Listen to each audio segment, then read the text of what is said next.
And a very good evening, everybody, and welcome to Fairway to Heaven right here on Philadelphia Sports Network. We are live right now, Facebook, YouTube, Twitter, you know the drill. Hit like, share, subscribe, follow, retweet wherever you are watching. And most importantly, drop your comments, your questions as we get set to talk the 2024 American Express Pro-Am this week, plus a little recap of last week's, Sony Open. I am your host, Phil Stiefel. You can follow me on all social media platforms at Beard and Knowledge. We got my main man, Jason Sullivan, sitting next to me here at JSully2121. Good evening, Jason. How you doing tonight? Good, buddy. Here in steamy Michigan, it's 5 degrees outside right now. So we're I can't believe I'm actually pretty close. The car said 12 degrees on the way home. I think it was a high of 12 here today. So listen, I'm It's cold. ready to watch some golf in some warm climates to make me. Yeah, I won't lie. I won't lie. We had the first measurable snow in southern Chester County, our county, in over 2 years. We had over 2 inches of snow yesterday. We haven't had 2 inches in the last 2 years combined. Philadelphia and your wife both not having 2 inches. Sorry. Oh, whoa! Is that a bazinga right there? Marshawn, protect me, my man. One of my OGs here. Who got fired? Nobody got fired. We talk golf here every single Tuesday night, 9 p.m. Marshawn, the best fantasy and gambling golf show there is. Last week, Sony Open. Want to do a quick recap. Mainly, I do want to touch on our one and done choices and our lineups. But I do want to bring up the champion last week, Grayson Murray. And I love the Grayson Murray story. And not just because he's a recovering alcoholic and all that. Like, that's kind of cool. Okay? Sorry. Oh, man, what did you start? Just so you know, Jason, Marshawn will be dropping 2-inch comments in the morning show tomorrow, like literally nonstop. Sorry, bud. You really screwed me on that one there, Jason. I love the Grayson Murray story. He's a recovering alcoholic. You know, he has fallen so far in the world rankings multiple times throughout his career. But the story about Grayson Murray that I love the most is when he was complaining about the new way of doing things on the PGA Tour and how it favors the top end guys and not the low end guys. What was Rory's answer to him last year? I believe Rory said, "You don't like it, play better," or something like that. It's exact. He said, "If you don't like it, go play better." And what has Grayson Murray done? He has jumped up with one win up into the top 40 in the world golf rankings.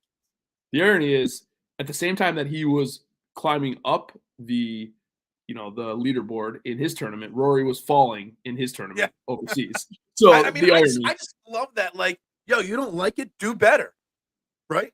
And then the person says, okay, I will do better. You know, how many times in your life has somebody told you weren't good enough to get better at it? You know, and did you succeed or fail more? You know, me, I've fallen down and fallen down further plenty of times in my life. So I love that story of him just proving Rory, okay, here, is this good enough for you? I love that story.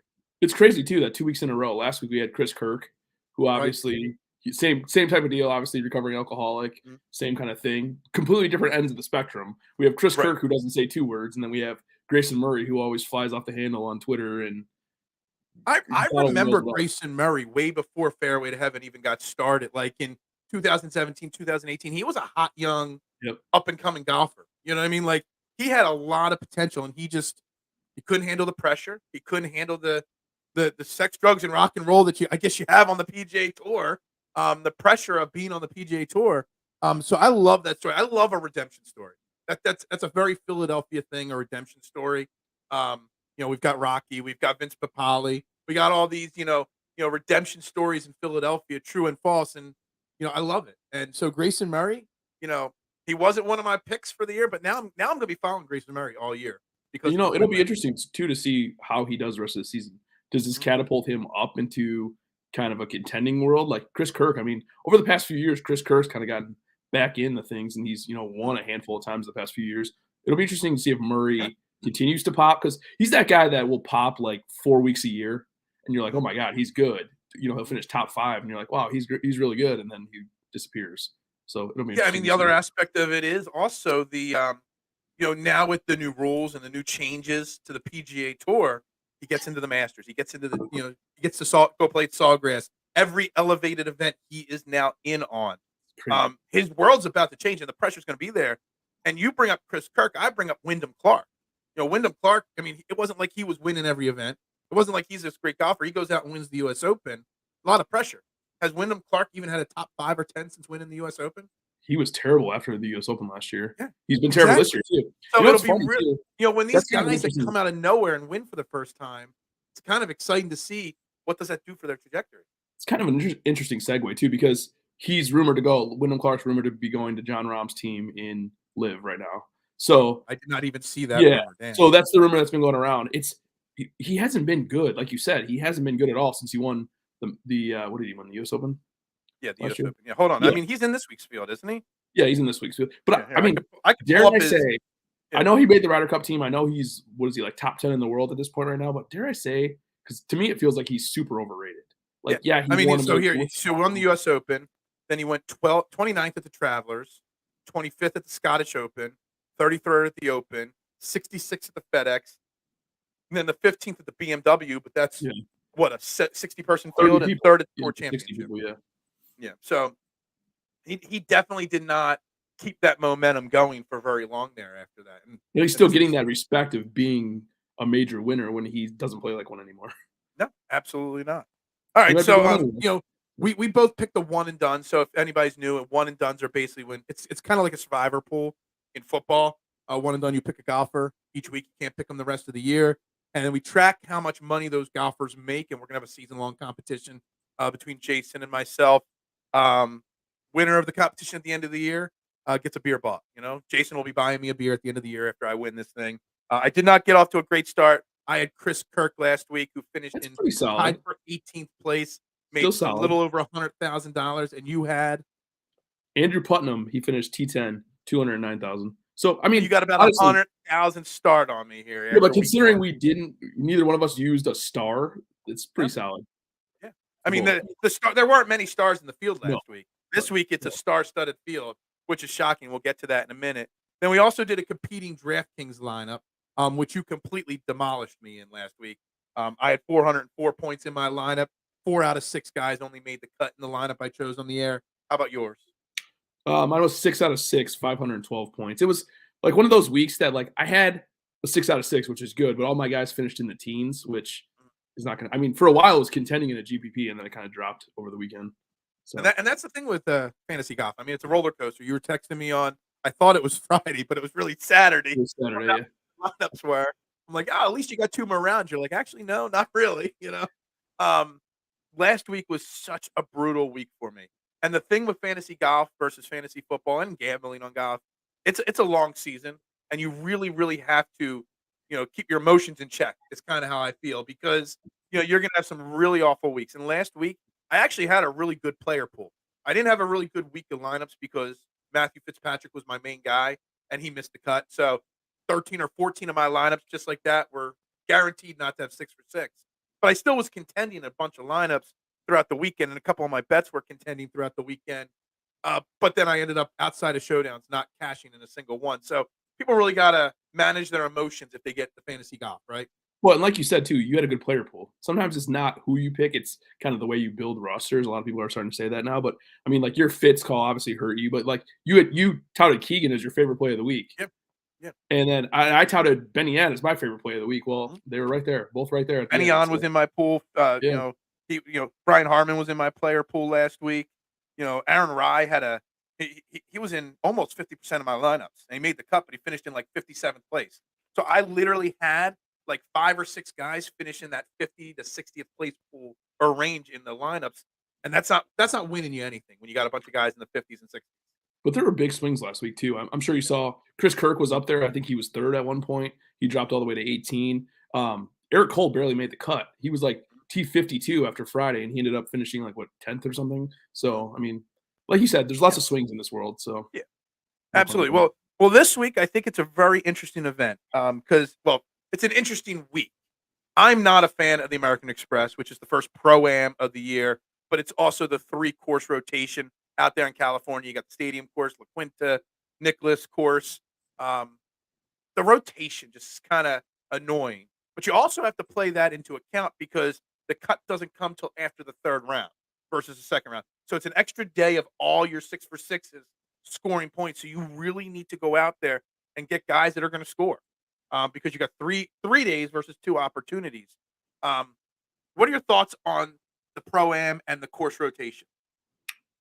Hate the pro-am. I think that's not really going on too much of a limb. The course rotation's tough too because, like you said, 3 courses, they're all easy courses. You're gonna have to score. Even the stadium course, which is the course they're gonna play on twice, it's still an easy course. I mean, that's the biggest thing, and it's hard to kinda put things into stats here because stadium course is the only course that has shot tracker. So the other 2, they're, no shot tracker at all. It's really hard to use stats in, damn right. It's really hard to use stats for your picks this week. So really, you're just gonna have to do like kind of a general model and go from there. And like you said, guys that score. Yeah, I want to ask you 2 questions on that there because it's 2 things that have been mulling in my mind. I remember this show from last year, and we spent a lot of time talking about how you got to pick golfers that have patience, right? Because you're going to be playing 6-hour rounds. You're going to have an amateur or a celebrity or someone playing opposite you as your partner, and then he's patient. But then John Rahm goes out and wins. He's the most impatient person, on tour. So did we put too much emphasis on that? I think we did. But here's the thing. Do you remember last year when Rahm said he won the tournament by all means, but I think it was Saturday night. He referred to this tournament as a quote unquote goddamn putting contest because he was pissed about how the tournament was, how easy it was. That's the other thing about like we worry about the time and like how much it's going to take when the amateurs are playing, but also pin location is interesting. Rick Run Good was kind of talking about that today a little bit on his podcast, and he was talking about how you're not going to have extremely difficult pin locations. There's not going to be tucked pins because you're playing with amateurs for the first 3 rounds. So That was you're kind of not my gonna next make question. Well, I wasn't going to go on the putting, but I was going to say the whole thing. The fairways Yeah. are wider, the rough's not as thick. You don't want to see Place eight or to 9 be. hour rounds, so Yeah. they're not going to make it too difficult. Do you imagine having to tee it up with John Rahm at an event like this No, and having to play John Rahm like tees and John Rahm pins? Like that's impossible, right? so intimidating. Yeah. I mean, playing with John Rahm would be intimidating anyway. And he's Where pissed because it's yeah, taken forever. So yeah. John Rahm, just I know he's on live, and I'm going to talk John Rahm all year because it's the first live golfer that's really upset me leaving because I love watching him. John Rahm would cuss me out on a golf course. I'm just too goofy, you know what I mean? And I like to have way too much fun, and I don't take it seriously. I crack too many sarcastic jokes. He would absolutely hate. He would literally try to kick my ass on the golf course, probably. he's a big boy too. So He is yeah. a big boy. Absolutely a big boy. No John Rahm this year, obviously, because he is on live, so he cannot defend his crown. It is not an elevated event, so the purse is very small, but we have a star-studded event. You got 5 or 6 of the top 10 golfers in the world, 10 of the top 20. Um, I have no idea how this field got so good this week. I was surprised to see how many guys were playing. And you have, like you said, JT, Scotty, Xander, Cantlay, Sunjay M. I mean, it's a good field. Wyndham Clark, like we Yeah, were just talking about. it's a Yeah, really deep it's a field. deep Hell, and field. you even got the great Daniel Berger making his first start in like 35 years this week. That's crazy. I mean, he missed, what did he miss? Like almost 18 months Yeah, it out. was 18 months. And that's a guy Yep. that I know that I love to play. I know you like to play him too. Yeah, I mean, I had him. I remember 2 years ago when I did that crazy parlay of the 4 Yeah, major champions, and I hit the first round of it, but then the third round of it, I had Daniel Berger, and that was right before he got hurt. right. And we haven't seen him since. And he played really well right Adam then wants to too. play around with John Daly. Oh my god. Me and John Daly would knock a few Miller Lights back for sure in around the golf, And a without a doubt. couple packs of cigs too along the way. Did you ever see the little reel of John Daly rolling up to a golf course, cracks a beer, lights a cigarette, and says, "What's the course record?" and puts his tee right in the ground and gets ready to go. Yeah, Oh, I love John Daly. So you got this deep event in a very you know interesting kind of week with the rotation and the easier course. Um, how do you differentiate? Like, what do you? Obviously, you already said it's a putting contest. Um, do you go to some of the guys that have never played here before, or do you go to the guys that have done this event before and have the experience? Again, we put too much emphasis on not, or going with the guys that get grumpy really quickly last year. Are you even worried about the course history here, considering there's 3 different courses? Are you even worried about the amateurs when you're picking these players? There's not that many guys that have good course history. I'm not sure if you looked at it, but there's I got I the mean, course history right up here on the screen. there's a handful, but there aren't a lot of guys that you're like, even the guys that have played well have had some shaky outings here too. Because it's weird. Absolutely. It's one of those. It is a putting contest. 3 different courses. Like you could see Scotty, for example, win this tournament by 10 shots or not make the cut. This is a weird tournament. It's not your typical, Right. higher event where the good players are going to rise to the top. You can see a lot of people win this week for sure. Right. So I got another question then, because I'm anti ownership percentage. I know it's important, but it's not my I don't let it be my end all be all. It's overblown. It's overblown to an extent. Yes. I mean, there's definitely room for that in your philosophies when you're building your player pool and your lineups. But I think it's a little overblown. But the problem is this is also the first real event for a lot of these big name golfers.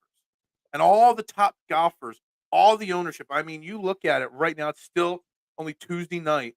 I'm looking at it. Scotty Scheffler somehow is only at 15%, but you got Cantley, you got Im both over 20. You've got 1, 2, 3. You got 3, 4, 5, 6. You got 7 guys over 15% projected. 4 of them are over 10,000 in price. You got guys in the 9 and upper 8s up there in ownership percentage. The ownership percentage right now is spread out, but really grouped to the stars. Are you just going to ignore that, or are you going to just pick one of these stars and then build the rest of your lineups around one specific star this week? I'm surprised that Scotty is the lowest owned of the 10,000 range. Like, I mean, they're all good plays. You could argue for any of those guys. I think 100% that you could play them. My favorite 2 off the start were Xander and Cantlay. But on the flip side, like if you wanted to play Sanjay, I wouldn't say anything about it. But if you can tell me that Scotty is going to be the lowest owned of those top 4, I feel like you almost have to play Scotty. See, and the point of me asking the ownership question was right there, because I don't worry. Like, I normally build my lineups Tuesday before this show. Like, I'm waiting because I want to see to the last possible second if Scotty Scheffler stays under that 20% mark. If Scotty Scheffler stays under 20%, you kind of have to play him, don't you?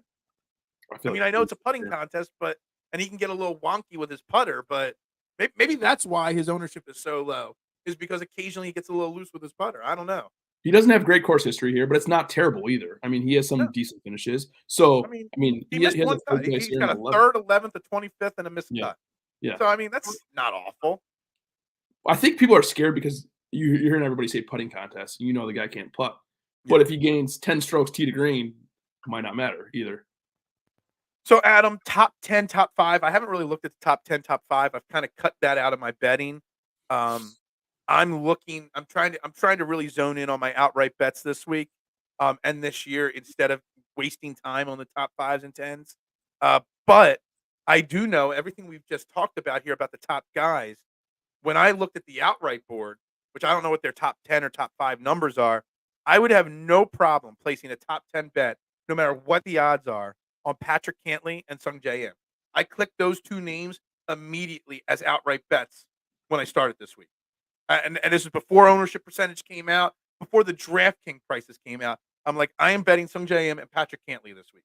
I didn't know if they'd be in my player pool or not, but they were my bets. And now that I'm looking at the numbers and all, as long as his ownership doesn't get any higher, Sungjae Im will probably be my most clicked DraftKings guy. And like I said, at 20-1, he was my first bet that I made. So you think he hasn't won in a while? You think he can win? No. I like the upside because he's played this event many times very well.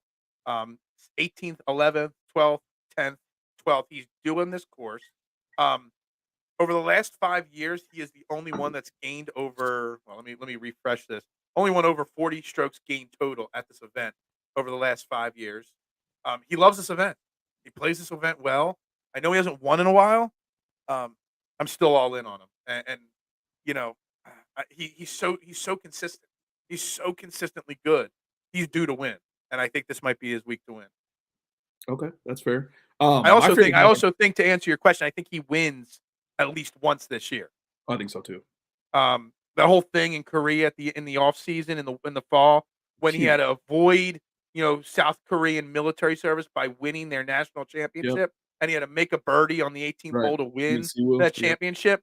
Like, that kind of took some pressure off of him, and I think that kind of gets him back on track, and I can see him winning maybe even multiple times this year. People forget how young he is. He's 25 years old. Like, I mean, he's the same age as Victor Hovland. Like you Yeah. think these guys are so young and everything like that, but like he's right there too. People just don't think about him. Yeah. No, I'm huge on Sung JM this week. I'm scared because I've watched that ownership creep up over the last 24 hours, and it's at 20.2, 20.3 right now. And I expect it to continue going up. But I don't know what my cutoff will be for him in my player pool, but right now he is still in it. And Patrick Cantlay, hate the guy. Guy's a pain in the ass. But I don't know how you don't play him this week. And I I don't almost know how feel you like don't bet him. I almost feel like that was Xander too. Like Yeah. not necessarily betting him, but Well, playing him. I couldn't put them all. You know what I Yeah, mean? yeah. Like No, you no. got to pick and choose here. And to tell you the truth, there really isn't a big difference between Xander and Cantlay, to be honest with you. Like they're about the same golfer, so Basically, yeah. yeah. The only difference this week between those two golfers is about 2.5, 3% in ownership. Right. That's it. I have a strong gut feeling about Xander. I don't know why. I never do, and I never really play him, but I It's do funny this week. because I had a lost parlay on the Eagles game. Okay, and I had a $10 free bet come in because of my sweat free bet on the Eagles game. And I was like, $10. I don't normally bet that much straight up on a golfer. I'm like, I'm gonna put that on one of the top guys. I'm like, do I put it on 9-1 Patrick Cantlay or 9-1 Xander Schauffele? And I chose Patrick Cantlay to put that on.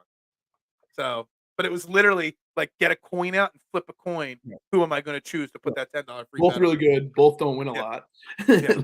But both, Patrick Cantlay is the slowest of slow players. So if we're going to even lean a little bit into the slow play, it obviously would help him. Right. A He's little not bit going to get considering pissed he because loves he's the slow slowest play. golfer. Yeah. Yeah. He's literally the slowest golfer in the world. So I don't know. I want to bring something else up. Something that, I don't know what your model looks like this week. I don't know what stats you get, you focused in on. I wanted to bring up a shared screen here real quick. I can tell you if you want. What's that? I said I can tell you if you want. Well, I want to put something up on the screen. I just got to make sure I click on the right one because I got so many tabs opened here. Here it is. All right. So fantasynational.com. That's they're partners and friends with the show. They're the best model making tools out there. Make sure you check them out, fantasynational.com. And if you sign up for any of their stuff, make sure you tell them Fairway to Heaven sent you. This is something I've never done. And I don't know if this is new or just something that I've missed. You can pull up each tournament. Okay. Specifically, this is the American Express last year and the shots gained category. So when I was building my model, I thought I was going to put X, Y, and Z in my model.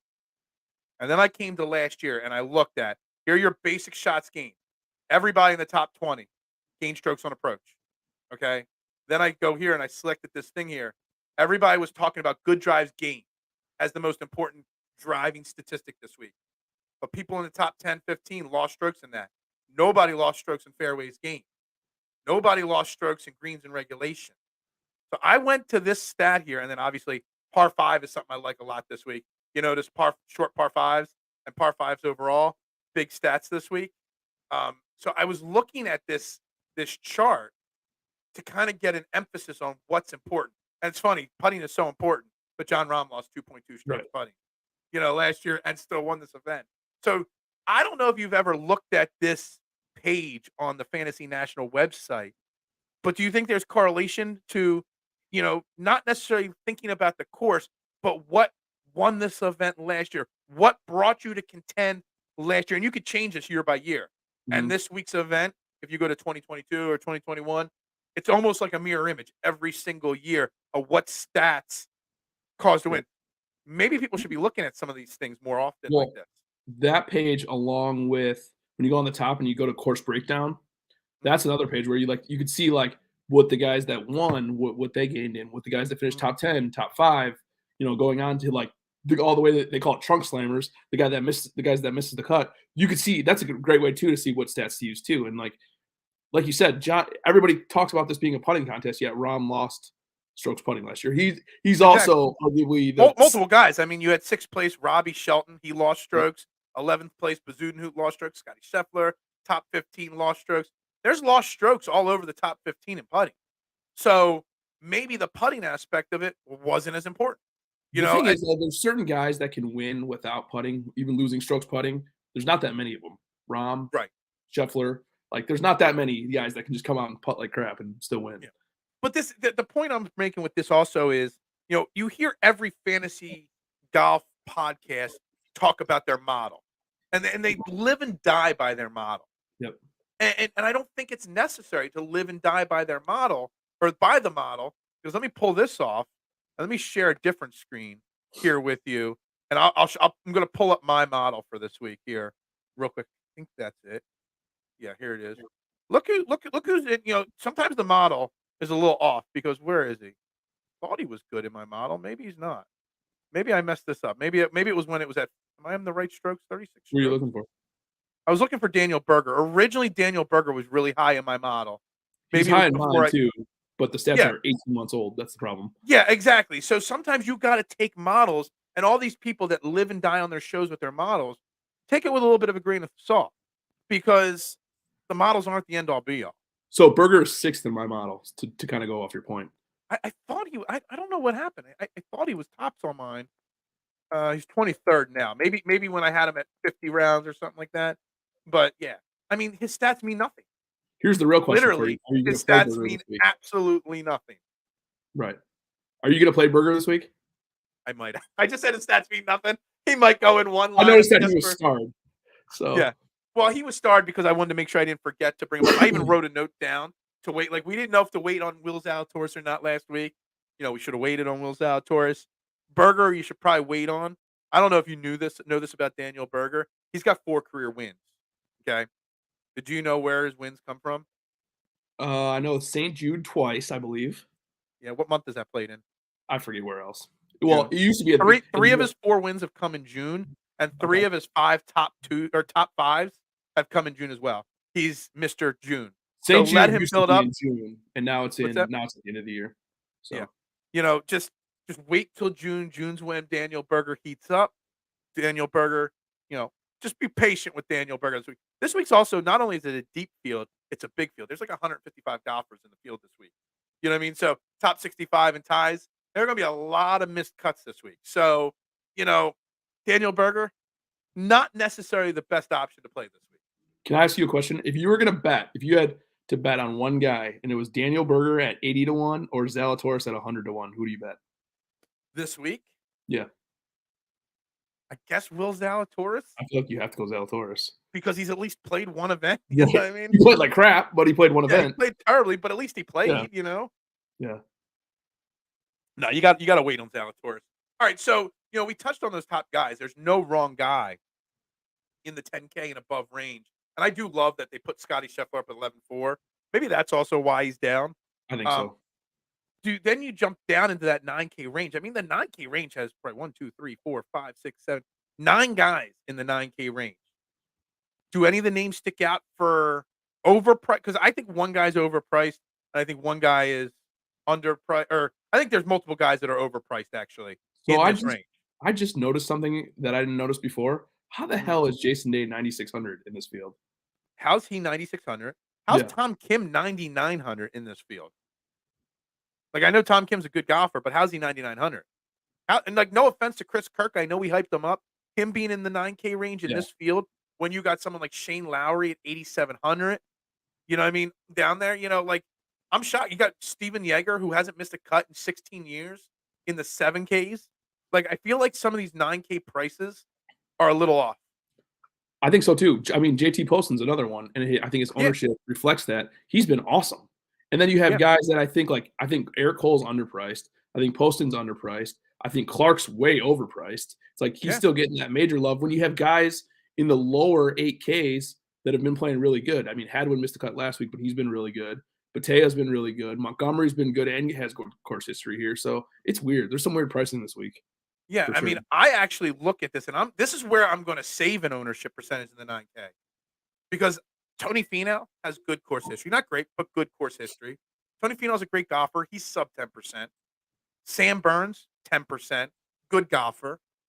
I'm looking there. You know what I mean? I'm looking down at 8,700.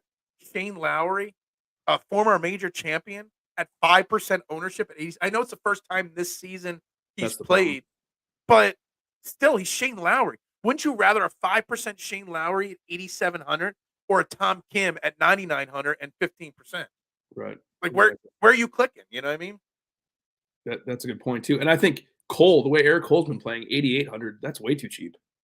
That Yeah, doesn't make any sense to and me. and that's why he's right now pushing 20% ownership. Right, I right. mean, I think I think they got the prices on the top 4 right. 11-4 for Scheffler is strong. Him being 10-1 with his course history is really good. Xander and Patrick Cantlay are the other best golfers in this field. But I think after that, they really made a lot of mistakes in this field. I don't know if DraftKings just didn't know that there was going to be such a deep field, and they didn't really know how to lay it all out. I think you kind of mentioned him a little bit, glossed over him. Is Sam Burns is really interesting to me this week.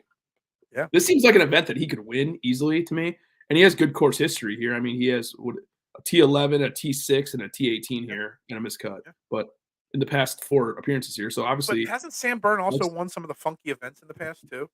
well, this is the kind of event he wins. The Yeah. easier course, like Well, didn't he random win the events, match and the play as different well? score. Yeah, And that's just a funkier, different style. Like we've seen him win funky events. He's had decent success here. You know, yeah, easy courses. I like Sam Burns a lot this week. He's on my player pool I love right now. Sam Burns. He's not got the maybe star next to it. He's got the play next to it. And at 10%, I love the idea at 9,400 compared to the rest of this field. Yeah, agreed. Okay. All right. Anybody else in this range? I mean, I did bet Tom Kim to win. Some reason the 9,900, the fifth highest priced guy in this field. I forget. I didn't write it down, but I remember it wasn't much. He was 25-1 to outright to win. It was like the 14th best odds to win, but he was priced 9,900. And I kind of felt like those two things didn't match up. So I did throw a couple bucks on Tom Kim at 25-1. I just don't know if I can get 20% Tom Kim in my lineup regularly. There is one I guy almost that feel I'm like if you bet Tom or if you play Tom Kim, you gotta eliminate Cantlay or Im from your player pool. I think so too. Too much ownership, Yeah, 100%. and the I same price. think an interesting name that I'm shocked is only 10% owned is JT. I mean, like, we kinda saw him start to climb out of his little funk a little bit at the end of last year. He's been good. So, I mean, for him to be that price, just I don't know, and that ownership seems a little Is weird to me. ownership percentage skewed because of people are forgetting how he tried to climb out of it at Fortnite and at the Wyndham and stuff like that? Are they still seeing three of his last 5 events missed cuts and, See, I think it's more all the of missed he cuts at hasn't the US Open and stuff? I think he hasn't played in a while. I think that's scaring people more. I think Okay. we saw him start to play well, but people haven't seen him. But I Mhm. forget who I was listening to some podcast today, and they brought up the point. They're like, he didn't qualify for the Tournament of Champions. So him going to Hawaii for one event really didn't make any Yeah. sense. So that's probably why he didn't play last week. Absolutely. I mean, I don't have a problem with Justin Thomas. I No. just look at it. You basically just got to pick one or two of the top guys from 9,900 up, and you got to pick two, maybe three of these 9K guys. You can't pick them all. And if I had to pick, I'm taking Im, I'm taking Burns, and honestly, I know it's kind of crazy. I'm probably taking Finau as well in this range from 9K up. They're probably if I only could take three, it from 9K up, it would be that Im, Burns, and Finau. If I could take 3, I would go Poston, Burns, and Xander. Hostin, Burns, and Xander. Yeah, again, I could make the Xander flip Right, if you right. twisted my arm, I would have no You problem can't taking lay Xander. Xander flip. Yeah, it doesn't really Yeah, yeah, tell you much. exactly. It all the same. All right, so back down into the 8K range here. I already mentioned Shane Lowry. I'm shocked. He finished sixth in my model. Again, models are skewed a little bit, but he does a lot of things really well that you really need in this event. And I think the price, the ownership percentage, I know it's his first round. It could totally kick me in the ass, come Friday afternoon or Saturday afternoon. But I like Shane Lowry in this range. And honestly, I start a lot of guys in this range to talk about him, but he might be the only guy I play in this entire range. See, I love this range. Really? I like 3 guys towards the bottom. I like Montgomery, Batea, and Hadwin. I like probably Batea the best. Actually, Batea, Okay. he's just been so good. It's like he's putting up numbers that are I mean, he's not contending, but he's like finishing in the teens every week, and he's just been really good. I feel like a win is coming, especially on these easier courses. So I like him a lot. And then Montgomery, like we saw him do this last year at the beginning of the year where he gets rolling. He's a great putter, a great short game. He can't drive the ball at all. He might be the worst ball striker on tour, but his short game's elite. So I really like him a lot this week too. Talk about Montgomery because it's so funny. You mentioned Montgomery, off the air last week. Montgomery was a guy we thought was going to break out last year. Yeah. Like I'm looking at his thing going back to 2022 at the Fortnite Championship in September, he went 3rd, 9th, 15th, 13th, 10th, 15th, 12th, 5th. He was doing so well. And then started with the Waste Management Phoenix Open with a missed cut. He went miscut, miscut, 39, 44, miscut, miscut, 50, 65th, 41st, miscut, miscut, miscut, miscut, miscut, 37th, miscut. And all of a sudden, the last couple events he's played in from the fall to now, he's right back to form. He did the same thing Did last he just year. did he hit like a sophomore slump or something last year? I think it's course fit. Like, Yeah. there's certain courses that fit this guy. Waste Management's not one of them. None of the majors are going to be one of them. Like, he's just the guy that's an easy course guy. He can't drive the ball at all. His approach game's god awful, but he's got a good short game. So these putting You like him contests, even at north of 15% ownership this week? I do. Yeah. All right. All right. You? So since we're at this part here of the screen, Daniel Berger's projected at 3.2% ownership at 8K. Too high. Come on. Does that intrigue you just a touch? Too high. No. No, 3% does not intrigue you. What's his price? 8K even. God, that's insane. That is insane for a guy that hasn't played in 18 months. Yeah, he should be 7,400, 7,500. Some Yeah. Tiger Woods, his first Masters after he missed all that time, was priced like 73 or 7,400. Yeah. And that's Tiger Woods at the Masters. Yeah. And he made the cut that year. It was two Masters ago. You know what I mean? So if Tiger Woods gets that kind of disrespect, if you want to call it, how's Daniel Berger getting all this respect? It's crazy. I don't know. It drives me up a wall there, the Daniel Berger number, because I want to give him a little support, but I don't know. All right, into the 7K range here. Steven Yeager starts it off there at 7,900. We talked about it a little bit last week. Steven Yeager hasn't missed a cut in about 6 years. Is this the week a deep field like this? He also hasn't finished top 10 in that time, but it's fine. Somebody said Yeager. I forget. I was listening to a podcast today, and somebody said he hasn't finished, like, his highest finish is 9th, but his lowest finish is 45th or something. So it's like he makes every cut. He's never going to contend. He's never going to win. Like, but he's always there. Since his last missed cut, he's got 1, 2, 3, 4, 5 finishes outside the top 45. Yeah. Out of all those made cuts. Right. So, do we overvalue Steven Yeager making the cut that many times in a row? No, because he scores. So I think it depends. It depends on what his price is. I think it's all price driven with him. When he's right now, he's 7,900. Yeah, that's right cheap. now his ownership's at 12%. Yeah, that's a play for me. If he was 8,500, I have to rethink that because he doesn't have winning upside. But if he's 79, I think that's a play because of how much he scores. I have a really hard time with this range in general. I'll have to see kind of what you think in this range, but there's not a lot of guys I like in the sevens. I like Aaron Rai. I like Aaron Rai a lot this year. I just think Aaron Rai is going to have a really solid season. 7,700 is a good price, I think, for him. He's at 7% ownership right now. The other thing on this, fantasy national thing that you got to take into account is not just calculated ownership. It's the favorite. How many people starred their names? Yeah. How many times? Then there's another column of if people use the lineup generator, how many times that? Not a lot of people are on Aaron Rai this week, and Aaron Rai is another guy. He makes a lot of cuts. He's a solid golfer. He doesn't have any winning upside, almost no winning upside. But he's a guy that's going to make a cut. And he's going to make a ton of birdies. So I like Aaron Rai a lot in this range. He also, in my model, over his last 36 rounds, he's number 1 in par 5 scoring. And I think par 5 scoring, you got to make eagles on par 5 this week. You absolutely have to. You got short 500-yard par 5s. You've got to make eagles, and Aaron Rai does that. So I'm an Aaron Rai guy in this range.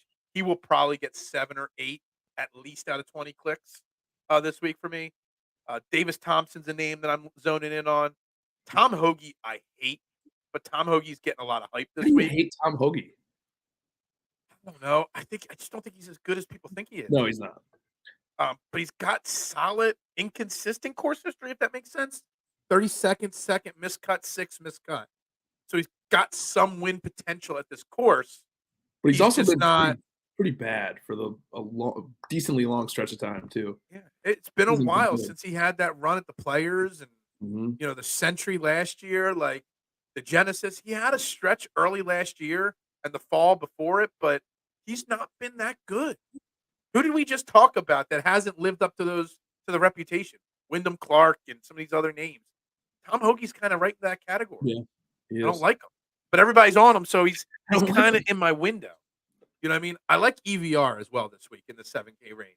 The only thing about EVR popped for me too. The only thing that I don't like about him, last time I looked, he was at 14%. What's he at now? Let me double check. I just got 12. So that's still, I don't know, that still scares me. Chalk EVR scares me. Yeah, chalky mid-7s, low 7s is kind of scary, but when you look around him on this board, like Davis Thompson is 6, Thomas Dietrich's above him 2%, Nick Taylor below him at 7%, but then you got him sticking out with that 12%. I would love Eric Van Rooyen if he was like 8%, 9%, but 12.5%, that gets pricey. But I still got to put some clicks on him because I think he's the kind of guy that could finish top 10 in this event. I really think so. I have two guys at the lower end that I like. I wonder if they're Matthew Pavon, I think is how you say his name. 7,200. What? Matthew Pavon. He's new to the PGA Tour. Is it Matthew or is it Mateo? I think it's Matthew, isn't it? Okay. He's got a funky spelling of it. Matthew Pavon, I think is how you say it. He T7 last week. Kind of like nobody even noticed that he finished T7 last week. He popped. I don't even know who he is. He's a Korn Ferry guy, if I'm not mistaken. That is just he played really well on the Korn Ferry Tour, and he's come. I mean, T7 last week, obviously not the same kind of course, but I feel like a guy that I don't know about contend, but top 10 upside. And then our guy Christian Bezadenhout is interesting to me too. Really good short game. He's super streaky, and he's been playing really well overseas, so I don't mind him. And what was the number one stat this week when I looked at last year? Was approach, and he's 26 in the last 36 rounds in approach. So that kind of fits him right there. So and he's a good putter too. Yeah, Mark Hubbard popped for me this week. He pops always for me. I don't know why. I lose a lot of money on him, but I love Hubbard, and it never works out ever. Yeah, exactly. Another guy, a guy that popped last week, and he was 6,700 last week. I missed the cut, and I played him last week. Popped again this week. His price went up to 7K this week, and he's coming off a missed cut. So how in a deeper field, he misses a cut, goes to a deeper field, and his price increases. That's where my problem is this week with the pricing. Doug Gim went from 6,700 to 7K, and I started him because I start everybody that's in the top 20, top 25 of my model, but there's no reason for his price to have increased like that. Like no reason whatsoever. Can I give a disclaimer? Doug Gim will always be in the top of your model, no matter what. Like he's 7th in mine. He's 9th. He's a stat guy. He's like Alex Smalley's the same way. Where it's like Alex Smalley, if he didn't pop in stat models, people wouldn't like him as much as they do. Right. Because he's Doug Gim. I mean, 3rd in approach, 4th off the tee, 19th around the green. I mean, like his numbers are solid, but he's just not a very good golfer. 10th fairways gained we can throw in there, 17th on approach, 11th in greens in regulation, 14th in par 5 scoring, but he stinks. Smalley's the same way. Got more expensive. Smalley always pops in everyone's model, and everybody talks about him and how they bet him all the time. That guy stinks. Like, I don't know. All right, let's see this 6K range real quick. Any names that jump out at you? No. The star of this range, our best friends in this range. Who's our best friend? Michael Block. He's back. Oh, God. He's 6K. I didn't even know that till 5 minutes before the show. I saw somebody else tweet out about Michael Block. Totally forgot all about him, but he's in it. You've got some guys in the low 6K that have great for a 6K price course history. You got Landry, who's won this event in the past. He's at a flat 6K. You got Roger Sloan, who's had really good success in this event, but is a terrible golfer. Zach Johnson, terrible golfer, terrible Ryder Cup captain, but has had great course history here. Any of the low 6K guys, before you get to the top 6K guys, any of those low 6K guys entice you at all? I'm going to give you a little disclaimer. I don't like anyone in the 6K range this week. If I was going to pick anyone in the 6K range, it would be Vincent Whaley, because I liked him last week a little bit, but he missed the cut. But I think the interesting one's going to be Carl Yuan. Do people play him again? I mean, two 4th places in the last 3 events. But he's going to be. He's one of those guys that probably should have been priced a little higher, if anything. Yeah, that's probably a mistake in the pricing. Yeah, exactly. Wow, they have that 3% ownership. That's surprising to me. But don't you, with Scheffler, with Cantlay, with Xander, all these guys that we want to play in the 9 and 10K range, don't we've got to find 1 or 2 of these guys, to stick in there? To Kinda me, do. it's either pick 1 and use them a bunch of times or pick 3 or 4 of them and just spread out your exposure to these guys. See, I think going up just a little bit, you can get a lot better golfers. What, like That's to the the big low 7Ks? Yeah, if you go in, like, the low Well, 7s, like just use Carl Yon or yeah. say, like Johnny Vegas popped for me this week. Tyler Duncan popped for me this week. Would you rather, one of those guys, or would you rather Doug Gim at 7K? Not Doug Gim. But I'd rather So go to Kazier's 7K. He has good course yeah, history Kezire's here. one of my guys this week. Um, I actually bet Pavon, him. like we talked about before, I like What what him. what did I say on the kickoff show? I'm not gonna bet bombs anymore in long shots. Yeah. So why did I bet 200 to 1 Kaziri this week? I threw $1 on He has good 200 course to his 1 Kaziri this week. good course history. He does. I think he's been He playing does. pretty well too, if I'm not He mistaken. has. I don't get it. Like I convince myself Yeah. always I'm gonna change things, and then I always go right back to them. And 13th, 44th, 37th, 15th in his last 4. Pretty good. yeah, and he's a guy that scores. He's Yeah. he's a I don't know if he's a birdie maker per se, but he's definitely a DraftKings fantasy golf scorer. And he's a guy that when he pops on the course, he pops. Like Yeah. there's not that many courses that he pops on, but when he does, he does. All right, let's do some lineup building here. Okay. I'm gonna pull up my DraftKings New rule here this on year. If you lose, you go first the next week. We're not gonna let the winner go first. okay. So I gotta go first You in the go first. DraftKings lineup. All right. Well, we'll just start right at the top. My favorite play at the top. I'm going to go So I've got my screen up here. I put this in the single entry $1 single entry event last week, and obviously bombed big time. I'm just going to start right off the bat with Sung J M. Sanjay M. Okay. I'm gonna go with my man Matthew Pavon. Who? Salary saver. Let's say who when you say Salary that. saver. Man, it's terrible, but I love it. That is terrible. I hate it. We're going Pat Kaziri with my next pick. I like that pick. Yeah, I like him. I guarantee he's he's a guy that gets 5 clicks or more this week. He'll be 20% exposure for me at a minimum this week. I'm gonna go a little safer since I picked Pavon in the first one. I'm gonna go Eric Cole, my second pick. Yeah, it's a pretty safe play. Yeah. I don't know if Cole will end up making my player pool in the end. I'm just not really sure about it. I just 8,800. kind of feel like, what did I say last week? He's going to be one of those guys that I lose a lot of money on, and I'm scared to lose any money on him. So I don't know. I'd rather other people make money on him than me jinx him and make him lose money. Okay, that's fair. So we're going to go Shane Lowry next because again, I'm all over Shane Lowry this week at 5% ownership. 5% ownership. That is pretty damn good. I mean, you're talking about a former major champion here. It is true. I'm gonna go with. We talked about him earlier. I'm gonna go Montgomery. Yeah, I did bet Montgomery. I don't know if he'll make my player pool, but he was 55 to 1 to win, and you said every reason why I bet him. Like he's this type of course fits him perfectly. So I 55 to 1 for Montgomery with the way he played last week. I thought it was a really strong number. So I did bet him this week. What do you have left for salary? 8,000. What's that? 8,000 for salary. Yeah, that's not good. I'm already in a stuck spot right now. We'll go Aaron Rye. That'll save me a few bucks here down at the bottom. It won't help me a lot just yet, but I'll go Aaron Rye. Like I said, I guarantee Aaron Rye is a guy that is in every week he plays, he will be in my player pool. I'll just say it right now.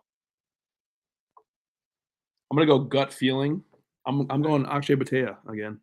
Tell you, I don't know. We'll see. I don't know about him in a deeper field. Is he good enough to contend in a deeper field? No, he's my gut. I don't know. I have a weird feeling about him. All right, I got to think about this next play here. I got to think how I'm gonna. I need to get somebody in the upper 8s, or let's just pick somebody in the upper card, and then we'll just. Well, let me see what it puts me at money-wise. If I just put like a Burns or a Finau, puts me at 71. That means I got to play Doug Kim. No, not happening. Oof. That's brutal. See, this is the problem this week with these prices. You put one guy like Sung J M in there, and then I'm stuck with not many options unless I want to go really deep down this board. That's really tough. Who's left? This is more a lesson here than anything else. Like Hadley, great. I guess you can go with the last week's winner, Grayson Murray. I Don't do guess. it. Don't do No, it. I know. I'm like, you don't want to go Doug Gim, Dylan Wu. No, not this week. I guess you could go Whaley and leave some on the table. I don't know. I don't know where you go with that. Man, can I say pass? I would like I to can't. pass my pick. I don't want to pick yet. I want to pass. Yeah, I Didn't a don't know team where do to that in go. the NFL draft a couple years ago? They missed their pick. I feel like it was Minnesota. Like Really? I they don't did. Their time ran out, and then the team behind them went to go pick. Okay. Yeah, I don't Anyways, remember that, but yeah, that could definitely be a thing right there. Um, man. All right, I'm doing it anyway. I'm going Sam Burns anyway. I'll figure this while you're thinking of your next move. well, I will be thinking. my next move's not going to be hard. Oh, it's not. Sorry, I'm Go going with JT Poston. Poston. You love yourself some Postman. I do. I was going to go Burns actually right there, but you kind of Oh, made were my you? Do decision you for want me. Burns? I will No, trade no, you no, no. Burns if you want me to trade you Burns. Do you want Burns? No, No, I'm good. I don't want Burns. Not in the situation I'm in right now. It would be a great Um, GM. Do you want Jalen Hurts? You can have him. yeah, you can have Jalen Hurts. I don't need anything for him. You can just have him. You know what? Even though we just said no, I'm just gonna round out my lineup with Doug Gim. Even though I hate the idea, this is gonna be a 5 out of 6 lineup with Doug Gim missing the cut. But Yep. I'm gonna go. but I'm taking him because but seriously, I mean, I guess I could go Vincent Whaley, but outside of that, unless I drop really far down here, like Yeah, the it's not. 6K is pretty bad. Yeah, it's really weak. I guess I could go Tyler Duncan, but I'll just stick to Gim. I'm going Adam Hadwin. Hadwin, yeah, it's a good pick. It's a nice solid pick. What does that leave on the table for you? That leaves Just out of $300 curiosity. on the table for me. That's not bad. That's not bad at all. Locking it in. Update entry. It's in. First Mine is lineup also of in. the week. Don't enter these in Still. the single entry, please. Yeah. Don't enter. Yeah. Do Because not. mine's in it too. Yeah. Yeah. Do not enter them in the single entry, please. I beg you. Put them in something else. I actually really do like my lineup there, and I like yours too.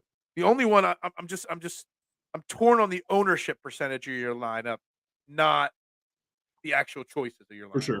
For sure. And I don't know who Pavon is because even though he finished well last week, I don't even know who he is. So that's the Fair. only Fair. downside to his lineup. All right, one and done. Last week I had Chris Kirk. You had the Postman. Where are you going to go? We'll flip the script here. You can pick first here. I mean, we could double up if you want to. It doesn't matter in this thing, but I don't know what I'm going to do on this one. I'm going to go. I'm going to save the big dogs again. I'm going to go Montgomery. Montgomery. It's an interesting one and done. See, I was debating here about going with Sung J M, who I love, and I think is going to win this year, maybe even multiple times. Do I think he breaks it out right now? Or do I go someone crazy, someone that I like this week, but I can't play because I can't play Tom Kim in DraftKings. At 9,900 at his ownership percentage, I can't play him, but I did bet him. Do I play Tom Kim or do I go Sung J M this week? And that's where I'm stuck here. Do I waste my Sung J M bullet this week? I'm going to go Tom Kim. I'm going to save my Sung J bet because Sung J is going to be in a lot of lineups, so I'm going to have plenty of exposure. You know, So you're hedging your bet. I like it. Yeah. Basically, even though we've got a beer on the line for this competition, that's about it. We'll figure out something cool to bet. Yeah, we'll figure out something. Yeah, exactly. We should bet. Never mind.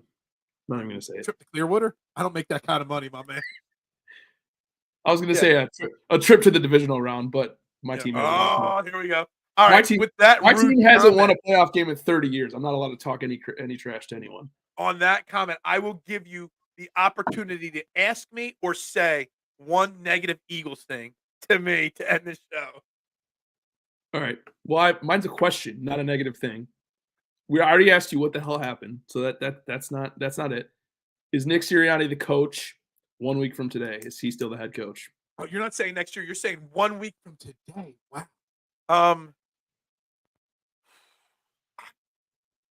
I I can't answer that. I mean, I think he should be, even though that goes against everything I've said and tweeted. Um, The franchise but is pretty loyal to head coaches until no, it's not. recently. Until recently. I mean, actually, no. Jeffrey Lurie bought the team at the after the 1993 season. 1994, he fired Rich Kotite after 1 year. Then he went to Ray Rhodes, let him coach for 3 years. Then had Andy Reid for a long stretch. Then went Chip Kelly less than 3 years. Doug No, I guess Peterson, not. the Maybe only I'm Super wrong. Bowl champion, 5 years, and now Yeah. Doug Peterson's in year 3. So outside of Andy Reid, we have had no stability at head coach ever in the franchise history. Can I ask another question? First, you got to answer my other question. If you had to bet, is he the head coach next week? Sirianni. Yes. Okay. I think he is.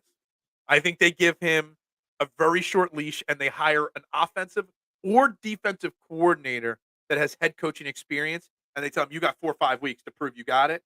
And then it's like they'll hire I heard a rumor that they were going to give Mike Vrabel head coaching money to be the defensive coordinator, so that if Sirianni fails, Vrabel doesn't do Vrabel that. slide right I in. don't think Vrabel Everybody does in Philly wants Frank Reich as the offense coordinator. He can slide in as head coach if Sirianni fails. That is going to be the route. They're going to hire an established coordinator as the assistant head coach with the understanding that you take over if we fire Nick Sirianni. That's what I think will happen. Interesting offensive coordinator name, I think. I started thinking about this today a little bit. Arthur Smith would be a decent offensive coordinator. I thought about coordinator. Arthur Smith, the interim offensive coordinator up in Buffalo, Joe Brady. He's a name that I was thinking of today. I've already started thinking about, because we know the Eagles are going to fire their offensive and defensive coordinator. Matt Patricia, their interim one, he's gone too. All these guys are gone. You're gonna have to bring in new names. What are your thoughts? I'm going to ask you a question because you got the Lions going. Are they playing Saturday night or Sunday? Sunday. Ben Johnson is a big name. Is he the real deal, or is he more like Brian Johnson, who is a lot of hype, and then once he gets some responsibility, he's going to crash and burn? I think he's the real deal. I think he is the Seattle Seahawks next coach. That's my prediction. They asked for permission to interview him yesterday, I believe. I think he's the real deal. I think he's just, I don't want to say a genius mind, but like he's got a mind that's different than everybody else. Well, all those other names you mentioned, Arthur Smith, Joe Brady, all those, they were genius minds till they became head coaches. True. Just saying. I thought of somebody else's name and now I can't think of it. Just Arthur Smith. Okay, I don't think Vrabel goes as a defensive coordinator. I like the idea, but he wanted control of player personnel in Tennessee too. So and that is what does not happen. I don't know how much you know about Philadelphia sports, but the general manager Howie Roseman isn't just in charge of the team, like the draft and the trades. He literally has say over who dresses on the 53-man roster on game day. Nick Sirianni can't even choose. Right. And the story goes that Doug Peterson's relationship after the Super Bowl got fractured in Philly because in 2019 we beat the Packers on a windy day in 2019 by running the ball like 60% of the time. And he got called into the principal's office and told, "Why did you run the ball so much? We want passing." And that's when the relationship started to break between Doug Peterson. Howie Roseman is one of the greatest GMs in the NFL, but he's also one of the biggest problems in the NFL. Yeah. If that makes sense. No, I get you. Does Detroit win? They do. They win this week and then they lose next week to San Francisco, I think. Yeah, exactly. Yeah, I don't think Tampa Bay's ass. So I'll just say it. Tampa Bay, we're worse than ass for losing to them, but yeah. Tampa Bay's strength is the run defense, but Detroit's run game is awesome right now. So I feel like they're going to pressure Baker. Their Lions defense isn't good, but they're going to put a lot of pressure on Baker, and I think that Baker's not going to be able to keep up with how much they're going to score. And Tampa's run defense is really good, but we put up over 200 rushing yards week 3 against them. So they can be had if you have the right scheme and the right play call. So and the Lions, I mean, in terms of like two backs, like a backfield, Jahmyr Gibbs and David Montgomery is about as good as it gets. Yeah, so absolutely agree with you. Well, good luck. I hope you crush the Buccaneers for us. Brand new Lions. Oh, I like that. Is that their new saying? Same old Lions are dead. The brand new lines to are the here. one pride? Why did the one pride go away? I don't know. I was so confused on Twitter about that. It changed to all grit or something because that's what Dan Campbell said one day. I want Twitter to change fly equals fly because I ain't flying anywhere, but I don't have enough say on Twitter to do that. So. Right. All right. We're going to wrap up Fairway to Heaven here. We'll be back next week, 9 p.m. again. Hopefully, talking some wins for us next week, and also hopefully talking a Lions win next week. And hopefully, the Eagles know what they're doing with their coaches and coordinators. But that's a trending in the AM thing. Everybody have a great night. I hope everybody's well. If you're in the Philadelphia area, stay bundled up. It's cold. I'm assuming it's cold in Detroit because it's always cold in Detroit. It's 5 degrees in Detroit right now. 5. Yeah. So everybody bundle up. Everybody be safe if you're out on the roads. We will be back next week, 9 p.m. And make sure you like, subscribe, share, retweet, follow. Whether you're watching on replay, make sure you shoot Jason Sullivan to follow at jsully2121. I'm sure he will answer any of your DFS questions that you have if you shoot him to him. And if you ask me anything at Beard of Knowledge, I'll probably ignore you. No, I'm just kidding with you on that. I'm just kidding. Just kidding. What do I say on the morning show where your opinions actually matter? Everybody have a great night. We'll be back next week, guys, and I'll see you all tomorrow. Trending in the AM, where we ask the question: should Nick Sirianni be the head coach? Talk to you later, guys. Have a good night.